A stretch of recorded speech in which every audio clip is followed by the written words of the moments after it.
Okay, the thing that we are going to talk about now is how formal English instruction, yes, should make English use as habit in Indonesia. Yes. All right. Now you know the era that we are now facing is very much different from it was before. In the era of artificial intelligence and then digitalization and so on, there are a lot of challenges that we are now facing. And the challenges should be answered by English. This is what the government is hoping us to do. Now let's see the characteristics of the 21st century. Take a look at the first one, HOTS, higher order thinking skill. Yeah, imagine, high order thinking skill. The next one, TPHK and technological pedagogical content knowledge. Oh, it's really hard, right? It's not something easy to conduct or to carry out. And then we have also STEAM, science, technology, engineering, arts, and mathematics. We have to deal with this in our current situation. Otherwise, we are far left behind. And again, English is expected to be able to lead Indonesian people to this kind of situation. Now, the next one, it is a very complex thing. Then, what do we mean to say that English teaching is now interdisciplinary? Yes, it has something to do with the current situation that I have already mentioned. Now, you see, the process of English teaching in Indonesia is learn to use English. The second one is learn about English. And the third one, learn reality through English. So, in which level are we now? We are still in the first level, learn to use English. But it is not even easy to conduct this, right? Now you see, actually the government is aware how important English is in the era of globalization to pursue technological advancement and then uh, knowledge, yes, especially today's communication skills. Yes, the government is aware of this. But you know how this kind of things can be pursued is not clear. The government has said that our language policy is multilingualism society where regional language as identity of regions in Indonesia should coexist with Indonesian as a national language and then English as international language. Yes. So all three of the languages have place in our language policy. But what happens? Some of the acts of the government do not support this pursuit of knowing English. Why? Yes, because for example, in language and broadcasting acts, yes, we can see here that language, yes, that we use in our daily work is bahasa Indonesia. Yes, a daily communication is bahasa Indonesia. Language in office is bahasa Indonesia. Yes, this is an act of language. And then in the act of broadcasting, it is stated that Uh, English broadcasts are just conducted for certain purposes, so you are not really free. If you have a lot of money and then you want to build up a television station or radio station, yes, there should be a rule that you have to follow. The certificate, okay, the communication and the broadcasts cannot be completely in English. It's very much different from our neighborhood countries like Singapore and Malaysia and so on. They are free to use English in broadcasting and so on. Yes, moreover, in Indonesia, we don't practice bilingual education, right? Formerly, it happened to be a goal of a government, but now it is already gone. Yes, there is no more bilingual education here. But in Malaysia and Singapore, Thailand, you'll find out bilingual educations there, so many, right? So, and another one, in our constitution, there is no mention of English, no mention of English. Yes. And even a president, for example, President Joko, we would like to address in international seminar or in international summit attended by all heads of nation of the world, where English is spoken actually. But Indonesian president should use Bahasa Indonesia instead of English. So the awareness that English is very essential contradicts with what is going on here, right? But we are expected to lead our people, especially young generation, to the era of globalization with higher order thinking skill, technological, pedagogical, content knowledge, science, technology, engineering, arts, and even mathematics, right? Okay, how can we pursue this?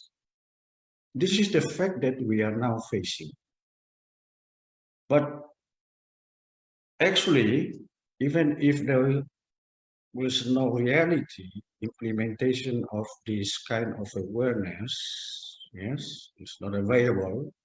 But we as teachers and citizens of Indonesia have to strive to pursue English. For example, the government doesn't really ban you to use English in office or in your daily counterparts with your friends. Yeah. But it is not supported concretely by implementation of some acts that boost our interest in learning English. Now, this is why I can understand you find it difficult to ask your learner to mingle with English-speaking people. Yes, there are no many sources or many places where you can join with English-speaking people. So how can you speak English without mingling with people, right? Speaking English. So what I mean to say, this is a heavy task for English teachers, which is more challenging now. But we have to take care of it and we have to do something about it. Now, right. The first thing, you know, even though our instruction and the instruction in almost all Asian countries is systematic, yes, functional grammar, FSL, is now made as a basis that gives attention to the social factor where you can learn English, which is very much different from the old curriculum where the teaching is grammar based and standard English based, right? But it doesn't change the situation of English learning in Indonesia. The same. When I was in middle school, yes, in 1980s, yes, the materials of English teaching is grammar. Today we are going to learn present tense, past tense, present perfect, yes, conditional, and so on. And all students, now let's go ahead. You see here critical thinking. Yes, that creativity, collaboration, communication. This is what we call 4C's. Yes, this is something that characterizes our era now. And English has to adapt this situation. So it is actually a very high dream. I don't think that we can pursue this even within 10 years if there is no great change. Yes, good. So we have to be critical, we have to be creative, we have to be able to make collaboration and communication in English. But as I said, our problem is not these things. Our problem is how to use English out of the three ways of dealing with English that I stated previously. Okay, so let us try to think about what we have to do as teacher, yes, in classroom, right? You may, of course, try to start something real. This is reality, yes? Something real, something that you can achieve. I know, yes, since 2013, the language policy on learning English has been amended and the time allotment for teaching instruction in middle school and high school have been significantly reduced. And in primary school, it is not a compulsory subject, right? So it becomes a great challenge for you, right? So what all you can do here, the first thing you have to know the basic function of what language is about. Its primary goal or function is as means of verbal communication. Yes, remember that verbal communication. So nothing to do without being able to use English as a means of verbal communication. No matter you teach complicated grammar and so on. Yes. So of course you have to make it as a habit. What is a habit? A habit is something that is done regularly, repeatedly, yes, without limit of time. Yes.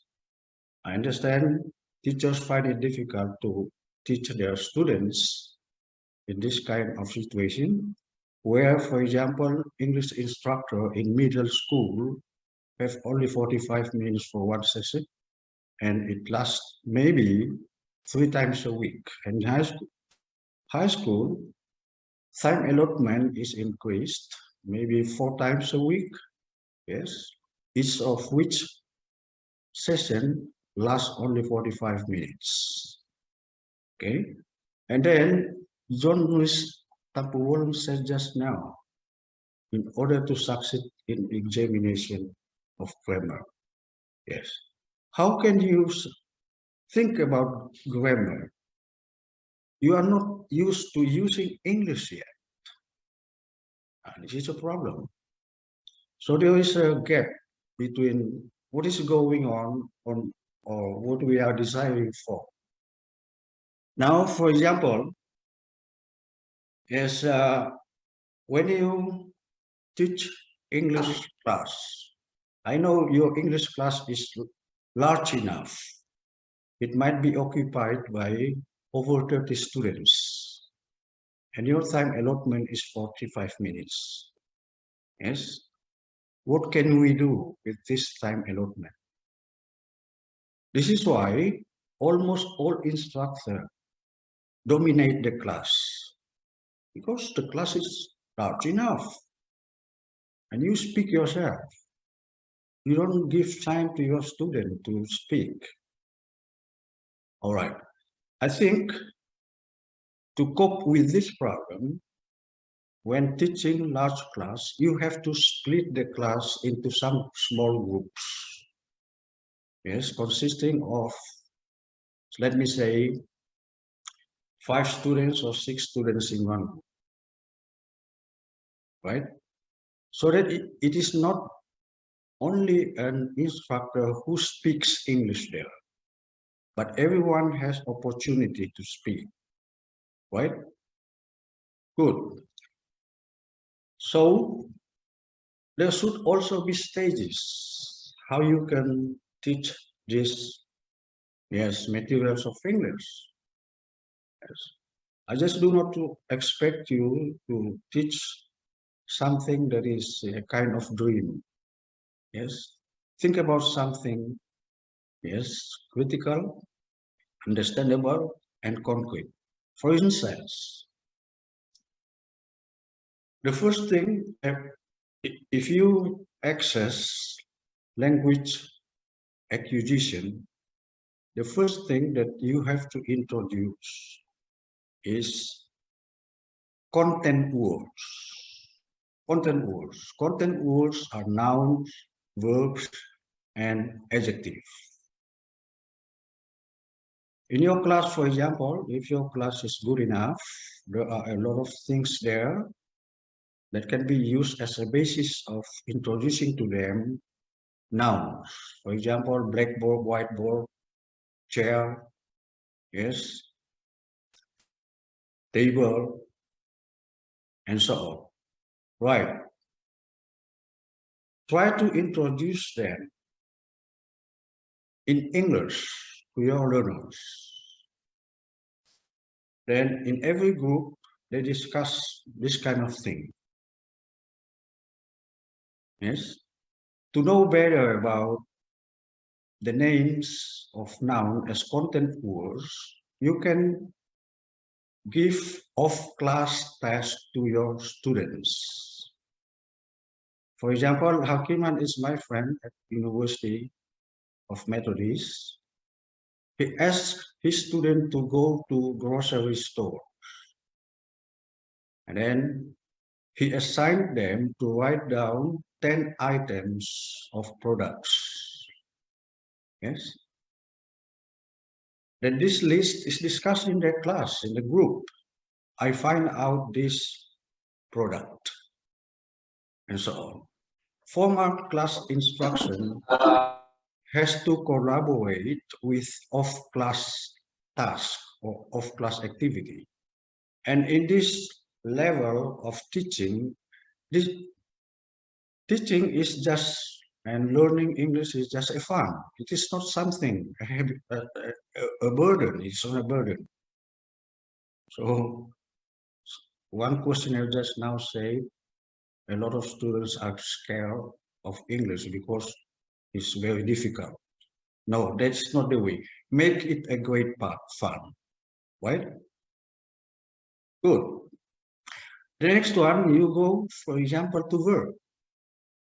Yes, verbs, you can do something, for example, in the classroom. For example, by holding a pen. You say, I hold the pen, or I'm holding the pen, and do this repeatedly. Then there is a new verb here, hold. Yes, right. Yes, your friend is opening the door. You have a new verb here, open the door. So it is not something like a dream, hallucination, no. This is something real. Then later on, you have to think of how to enrich their verbs. Think about the activities that you do every day. Think about, yes, that your sister, your brothers and father do that, okay, do every day. Yes, and make a list, right? If you are not certain that you don't know it's English, then we can discuss it in this small group of class, right? All right. So whenever somebody has a one-word sentence that we call uh, one-word sentence stage, yes, then ask your learner to combine it with verb. Yes, he goes. Even though he says he go, don't criticize it, yes, too much. Yes, he comes. Yes, my father goes. Okay, no matter he makes a mistake in the grammar, just let it be. You had better find out that your students can produce two-word sentence, though they are not grammatical, rather than to know one or two English grammatical sentence. Don't spend your time. He come to university every day. Oh, that's wrong. It should be he comes to school every day. That is not the time for you to do that, right? You have to go ahead. That's good. This is what I call motivation. Yes, this is what I call motivation. So you have to motivate your learners to use English. Now, why don't you think people do not feel something importance of learning English? Because there is no motivation. Yes, the motivation once again is to give a kind of reward or praise to your student when he is able to produce, for example, two-word sentence. And then after this, you will go ahead. Maybe what we call telegraphic stage or infinity stage. Yes, telegraphic and infinity stage is where the learners are now able to use, yes, sentence composed of more than two. This is what maybe three, maybe four, and so on. And we can say that the means of mean length of utterance. Yes, mean length of utterance is longer, right? So this is what you are going to do. Then this will be a habit. When nobody says that his English is not grammatical, and then he will be free. He will have self-confidence that he's able to use English. If I talk to Samuel, for example, okay, I am I am like your presentation. Do you think he understands it? Even though it's not grammatical? Yes, he does. I'm like your presentation. So go ahead. Let your students do the same thing again and again, right? And say, good. That's what you have to do, right? This is what motivation is. And then benefit from knowing English, prompting people to learn English. Now, there are some benefits, a lot of benefits that that you can find out if you have English proficiency. You are you will be far ahead of others who do not understand English, right? Yes, a graduate of my university is an English major student, right? And then he worked in a different field from his major. Right? But since he knows English in his office, there is time for the office from overseas to have a kind of training. But the thing, the one should know English proficiency. And he has the chance, even though the work is not the area of his expertise as an English graduate. Yes, this is one of advantage. Then you can build up global network like this one. For example, yeah, Mr. Eddie, yes, he has already got advantage from knowing English because he can get along with Samuel, with the professor from Puerto Rico, a lot of things, right? And then now if you want to pursue higher education overseas by enjoying, for example, PLDP, PLDP, Badan Penyedia Beasiswa, yeah, the first requirement is English. Yes. And in some offices or institutions, in order for you to have a higher rank or position, you have to be tested English. How far you know English? Yes. Yeah. Even though nowadays it is measured, yes, by TOEFL like examination, and some are fake because they sell out the certificate. The score of TOEFL is 650. Yeah, this is what's going on now, right? So it is not truly measuring the ability of somebody to use English, but this is what our country is about, right? It doesn't matter. Okay, and then you need to explain on the nature of English. As your question just now, the previous question that it's okay, English is very difficult. You have to argue against this assumption. No language which is more difficult than another one, and which is easier than another one.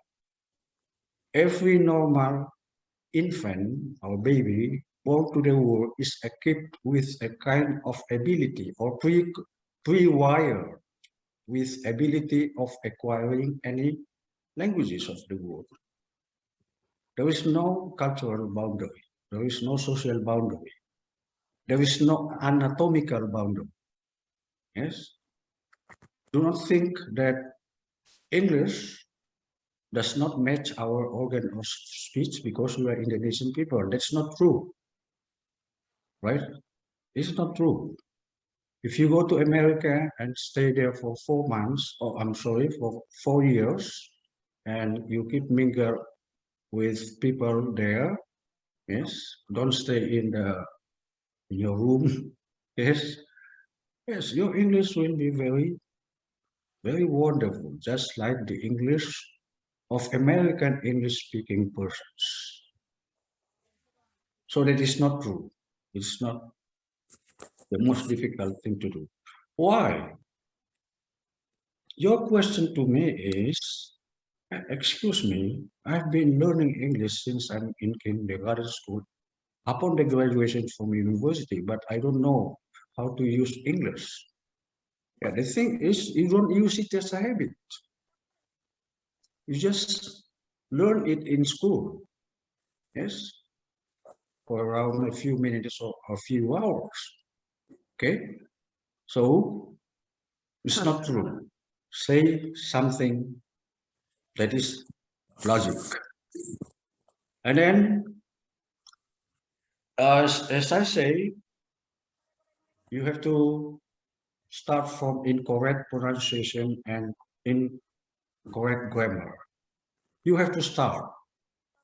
Don't think about do than does, do than that,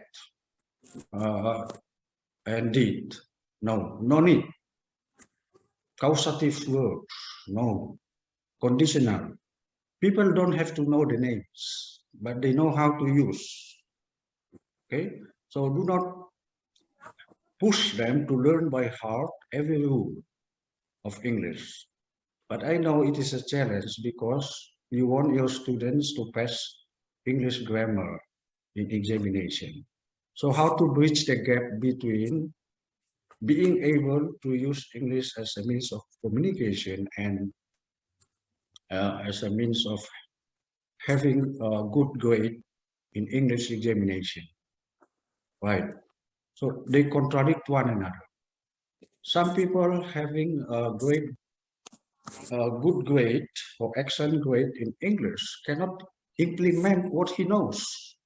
He doesn't even know to say something ordinary in his daily life.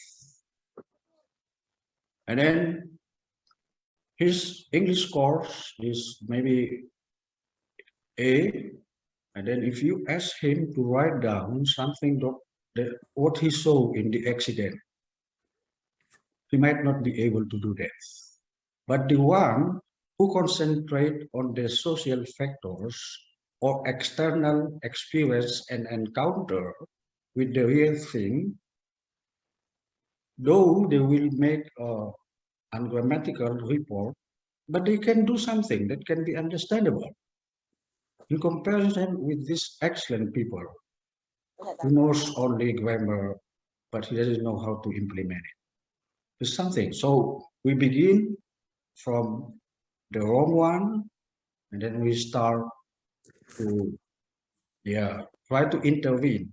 When you find out that your students are now in habit formation of using English, you can start teaching, for example, grammar. Yes, he go to school every day. Then you can begin to say, he goes to school every day. Where you come yesterday? Oh, it should be. Did you come yesterday? Gradually, you will move to the more complicated one. Now you see, uh, function words. Function words like auxiliaries, yes, conjunctions, subject verb agreement. It's very difficult. It will come automatically. Now I will let you know an example of English. Okay, an infant acquiring in telegraphic stage in a speaking countries, English speaking. Yes, the infant say, nobody don't want me. Yes, nobody don't want me. It's ungrammatical, even though he is surrounded by English-speaking people in his house, in his environment. When you try to correct him, nobody likes me. Yes, he will keep saying, nobody don't like me. And then you try to make it more practical. Yeah, follow me. Nobody. And then he will follow you. He will say nobody. Yes. Likes. She says likes. Me. She says me. But you repeat again, over and over again, nobody likes me. He fails to say this. He will say, nobody don't like me. So this is the fact of how you acquire grammar. So it is not something that you can force. It takes place, right? Okay. The next one, as I say, there should be stages. And I suggest that the government policy maker in English curriculum should consider stages. First of all, it has to be a means of verbal communication. Yes, whether it is up to the middle school and then in high school, grammar, yes, are learned, are introduced. Yes, there should be this kind of case. You know, there is a gap of English instruction at high school and at university level. No connection at all, right? In high school, you have learned complicated structures like conditional sentences. You know how complex it is. Even native speakers of English, yes, often makes mistakes in doing this. Yeah, causative verbs, for example. Yes, very complex. Now, this thing has been studied in high school, but when you go to university, your lecturer will teach you again the basic grammar, how to use do and does. Oh my goodness. The No time, matter. sorry, sir. The time 5 minutes more. Oh yeah, yeah, okay, okay, right. Okay. So this is what I mean to say again. So I just want to give emphasis that we are, as English teachers now, have great challenges in time of digitalization area and artificial intelligence area, and the government expect us to lead our people to enter this era. But maybe there are some, yes, uh, contradictions between theory and practice. Then, no matter that there might be handicaps faced by teacher here, but we are as teacher have to try our best, to do our best, yes, to make things better, yes.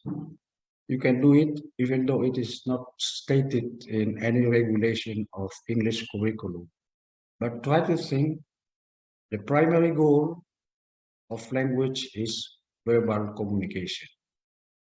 Then, if you think of how to write well, how to make a report, how to communicate with native English speaking persons, how to make up a draft of memorandum of understanding, it is a science. It is not a fun. There will be a special, yes, branch of English section that will teach you there. Yes? Okay, there will be special branch. This is what we say English for specific purpose. So later on, after the first phase has passed already, you can go to that point, teaching the correct English. Yes. Again, first of all, do not teach your student on the basis of standard English instruction. Yes, correct English instruction. The way English is teaching is taught in Indonesia in non-speaking English country. It's not the same in America, Australia, and so on. So there should be difference. Actually, I want to talk more, but since we don't have enough time, I have to put an end to my address. And thank you so much for your enthusiasm and for listening me patiently. Thank you for your endurance. Okay, that's all.